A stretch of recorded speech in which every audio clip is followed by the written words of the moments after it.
When you're outsourcing content creation to freelancers, the first thing you need to do is weed out unqualified candidates by tossing out everybody who fails to follow your instructions to the letter. It doesn't matter how well they may have been rated by other people.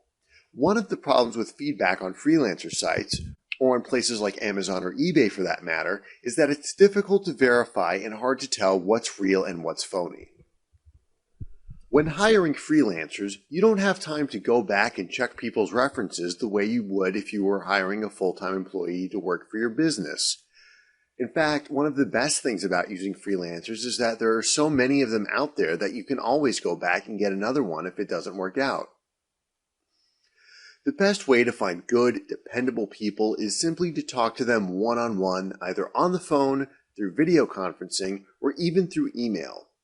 Ask a lot of questions, such as what type of software they use, how long they expect each job to take, and how many other jobs they'll be doing at the same time. You want to get rid of the people who give you evasive answers. These will be pretty obvious, or who hint about knowing trade secrets. What you want is to be able to see what they have done in the past in order to see if they have the skills you need for your job. Don't expect people to try out for you by providing free samples of their work, especially if they're experienced. Usually, you aren't going to be paying them enough to make it worth their time to work on spec.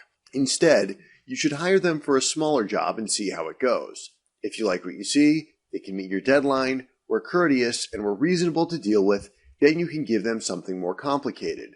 That way, you don't have to risk a lot of money on somebody that may or may not work out.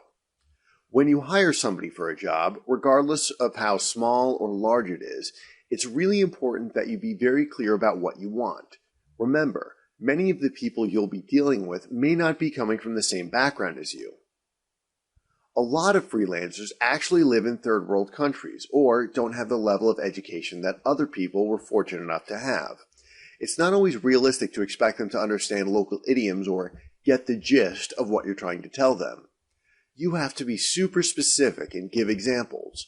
If you can set them up for success, not failure, you both will benefit from the experience. It's a good idea when talking to potential freelancer candidates to ask them to rephrase something you said in their own words. This is especially important for people who don't have English as their primary language. For example, say something like, "I want to give you a lot of opportunities to succeed and I value your time," and see how they can rebuild that sentence. One word of caution. A lot of freelancers will ask you to post a testimonial on their recruitment profile or leave positive feedback the moment they finish the job you assigned them. Sometimes freelancers will even ask you to pay them before you've even had the chance to review their work. Don't allow yourself to be bullied into doing either of these things. Don't forget, you're the employer in this situation and they are the employee. You're the decision maker. If you aren't completely satisfied with their work, send it back and have them do it again. It's also critical to check their work. If the job is a big task like backlinking, choose a few random links and run them through a backlink checker. Finally, if you aren't satisfied with the work or it isn't up to your expectations, go ahead and fire them. Get deposit back or cancel your contract.